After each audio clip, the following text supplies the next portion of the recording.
There's no way I'm paying money to see Jurassic World Dominion, so I'm doing this instead. Kung Fu Hustle is currently Stephen Chow's highest rated film on IMDb, and it has a 90% critic score and 89% audience score on Rotten Tomatoes, but I just do not get it. For those who don't know, Stephen Chow is a Hong Kong actor, comedian, and filmmaker who made a lot of funny movies in the 90s and early 2000s, and he's still directing movies today. If someone were to ask me, hey, what Stephen Chow movies would you recommend? Kung Fu Hustle would be near the bottom of my list. Here are some Stephen Chow films I think are much more entertaining. Shaolin Soccer, From Beijing with Love, Love on Delivery, Out of the Dark, Journey to the West, The Mad Monk, Lookout Officer, and Fight Back to School. There are still a bunch of Chow movies I haven't seen, so that list will probably expand. The movie From Beijing with Love, which is a parody of 007 films, is probably my favorite Chow movie thus far, and it is my favorite James Bond parody I have seen. Kung Fu Hustle takes place in Guangzhou, China in the 1930s, and there are a group of mobsters called the Axe Gang that are going to war with several Kung Fu masters living in a nearby slum. Stephen Chow is a poor man who wants a fast way to get wealthy and get the ladies, so he tries joining the Axe Gang, but he soon realizes he may not be cut out for the job. Here are some of my problems with Kung Fu Hustle. First, Stephen Chow should have had a lot more screen time. I think he's a very funny actor, and the best comedy in the film comes when he is on screen, but there are a lot of periods of time where his character just disappears and we focus on the much less interesting and much less funny side characters. My second problem is the special effects. Now, I understand that the special effects are bad on purpose, but I still don't like it because it looks like it's trying too hard to be bad.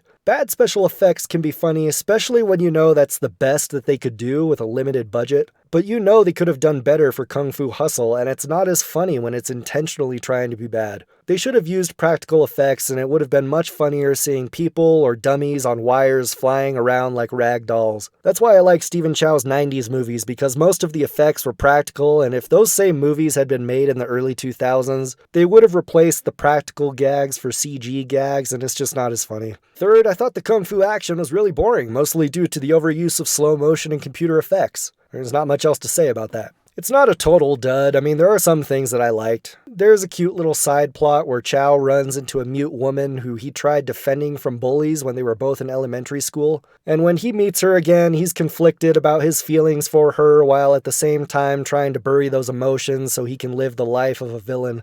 It also has several funny scenes. However, if you aren't a fan of comedic violence, then maybe you won't appreciate it as much as I did. In most of the movies Chow stars in or directs, he uses a lot of violence for jokes, kind of like Itchy and Scratchy from The Simpsons. There's a scene where he's trying to kill someone in this movie and he throws a knife and then the knife bounces off a wall and stabs him in the shoulder. Then he tells his partner to throw a knife and then his partner throws it, but it slips out of his hand and accidentally stabs Chow in the other shoulder. Then his partner gets closer to the target and he tries to throw another knife, but while winding up, he stabs Chow in the arm again. I think that kind of stuff is funny, but some people aren't into that. It has a pretty light R rating, so there isn't anything too outrageous in it. As I said in the beginning, I would recommend any number of Chow's films over this one. If you think I'm an idiot, make your case in the comments below. Today's movie quote is, "Let's keep the profanity down!